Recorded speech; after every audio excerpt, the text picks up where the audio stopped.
Welcome to Coaches Weekly. I'm CJ Stelner here with head men's lacrosse coach Drew Stevenson. Coach, it's been exciting having two lacrosse teams on campus now, and I got to ask, how's the preseason going for you guys? It's going pretty well. Mother Nature, most importantly, has cooperated a lot. We've only had a couple real, tough ones outside, a couple indoor days, but all in all, I'm excited. We've got a great foundation being in year one, and we got everybody going, ready to go, and this week starts game time. So that's we'll see how the preseason went, but we're excited. Now, talking a little bit more about that preseason, numbers aren't exactly as high as you want here, obviously, to run a lacrosse program. But in year one, everything's kind of thrown off a little bit. But from what I've seen, you have a group of guys that have really kind of bought in and have worked very hard for you to get ready for the season.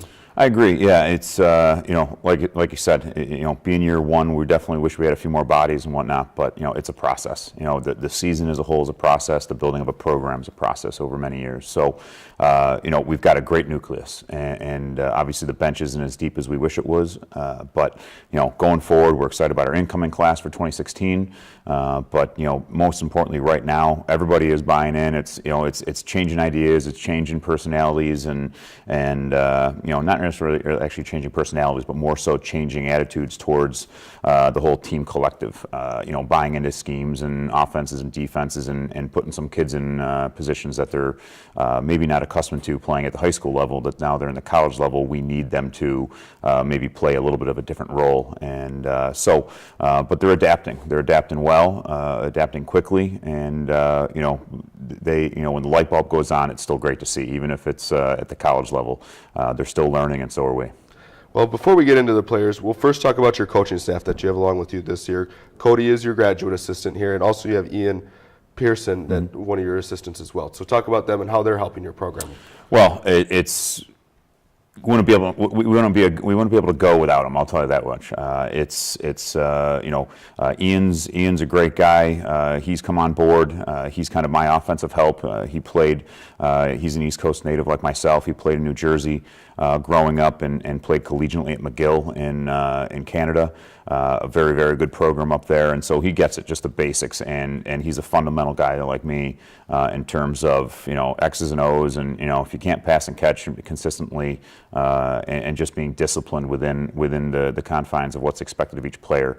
And then Cody, he's the brains and the brawn behind the defensive end. He brings a great attitude. He's been coaching a long time. He's not your typical GA, so we're very fortunate to have him. He's been out actually kind of working in the real world and coaching at a high school level for a number of years, and being a head coach for a long time at that level clearly makes a difference now that he's technically a GA, but he's my assistant coach. There's no he's getting his graduate degree, which is great, but he does all the things that a normal assistant coach would do and more, and does them really well.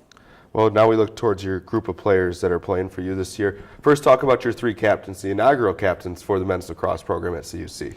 Yeah, these three guys, have stepped up slowly but surely over the course of their freshman year, and obviously, being just a few months into their college career, they've got a lot of growing to do as we as a whole do as a program. But these three gentlemen kind of stood out from. Most importantly, we see what it's like in the locker room, and then also academically. Are these three guys going to be a foundation that we can count on going forward for years to come? And we believe we found our three. And that's not to say that we can't add another one down the road or whatnot. But having a goalie, I'm from the cloth that a goalie's always got to be one of your leaders, and more times than not a captain for sure. He's the quarterback of the team, and the team will feed off him and his play and goal. And then having a defenseman who's just we think is going to develop into one heck of a player. There's no question about it. If he keeps working as hard as he is and gets in better shape and gets stronger and keeps learning a system and what's expected of him, we think he's going to be an outstanding defender for us for 4 years. And then finally, our kind of LSM transfer into a midfielder at offense with Adam.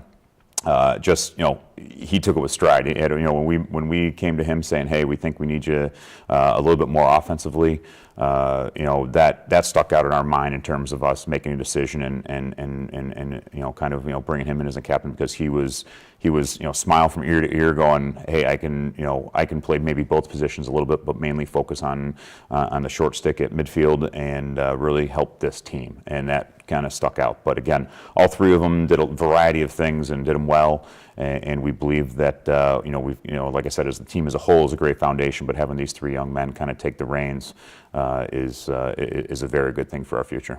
Now it looks more position specific. First, talk about your attackers, your main goal scorers for this season. Well, being a short bench, we're going to have, obviously guys playing up and down. We're going to be having guys playing some attack in midfield and back again, just based on depth and where we think the matchups are at. So everybody's kind of learning, and that's kind of the way we recruit. We recruit athletes and potential offensive players. If we meet a young man in eighth grade, or as a coach's youth, and we meet young kids, don't pigeonhole yourself into one position. But our offense is going to go through mainly 4 or 5 guys, and we're going to count a lot on them. But again, that no matter what makes matchups, hopefully to our advantage at some point, depending on where the opponent is extremely strong. Inverting an attackman at midfield and getting a short stick matchup and whatnot, or sending a midi down low that we think can overpower maybe a long pull of the opponents. Whatever it may be, we think we've got really 4 or 5 really legitimate offensive contenders that can help lead this team this year, that we're going to weigh on heavily for the majority of our points. Now, you talked about the midfielder, obviously, those guys that are moving forward. Talk about the midfield moving back now to the defensive side. Again, that's going to weigh back on 2 of our three current captains. One at the long stick and one in net. We got these young men to make a commitment to this program and this school and institution, and we were thrilled a year ago when that happened, when they made that commitment, and we're even more thrilled now. We really feel like we've got a bunch of guys back there, but in particular with Kyle and Noah, bringing up the rear on the defensive end of the field.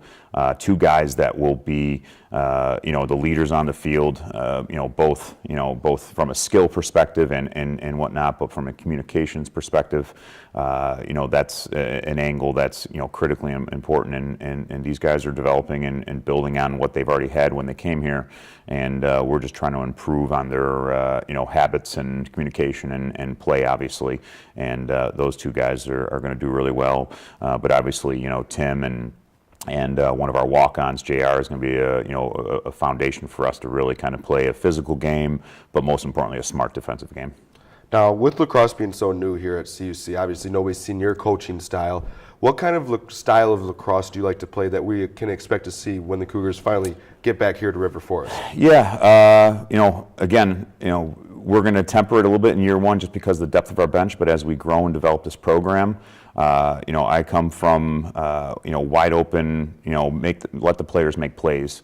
I grew up playing in the box in upstate New York, near Lafayette High School, where I went, and then went and played for a 4-year college program run by the same coach that's still there today and ranked, annually in the top 15 or even top 10 each year. And they run a program called Chaos, and it means constantly harass and create opportunities to score. We're obviously going to, throttle that down a little bit in year one, but that's what we want to do. We want to get up and move the ball, and plus it just makes for a fun game. Mm-hmm. As we grow and develop this sport, on campus, we want to see the stands packed in the spring like we do in the fall for our football program, so most importantly, I think, just to do the game justice, but also to have fun on our end of the bench, is we want to push the ball when we can. We kind of have a little saying with our team, it's like know when to go and know when to slow.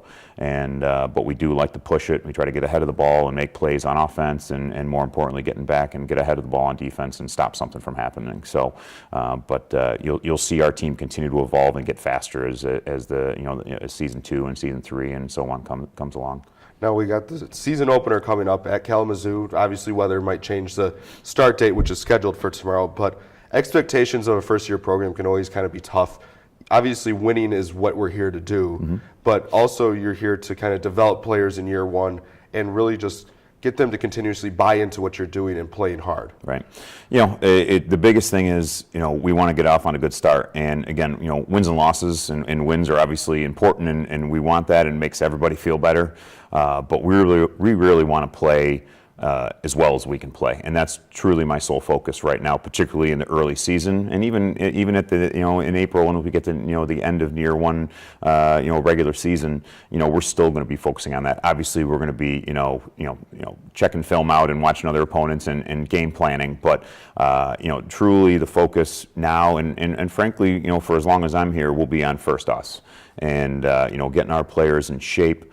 Physically, adjusting their mindset mentally to, first off, be smarter players. We've got some really good athletes on the team, but we also need to become smarter players, in regards to, from, most importantly this year, hey, maybe, conserving energy when we need to slow it down and invert positions and go cold and install the ball a little bit just to save some energy in a long 4 quarters.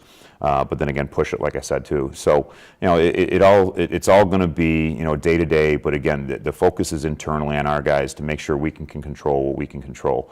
And that first starts off, obviously academically and behaviorally off the field, because I've always said, and we've talked about this since day one, when we've got our freshmen here and our team coming in this past August was, hey, if you're good here, first off academically, and you're doing well, and you're not feeling the pressure of, hey, I just bombed a test, or gee, I've missed 2 classes in a row and the teacher doesn't like me anymore. We've been constantly saying, hey, if you're good upstairs between the ears, academically and socially, athletically, you can be better.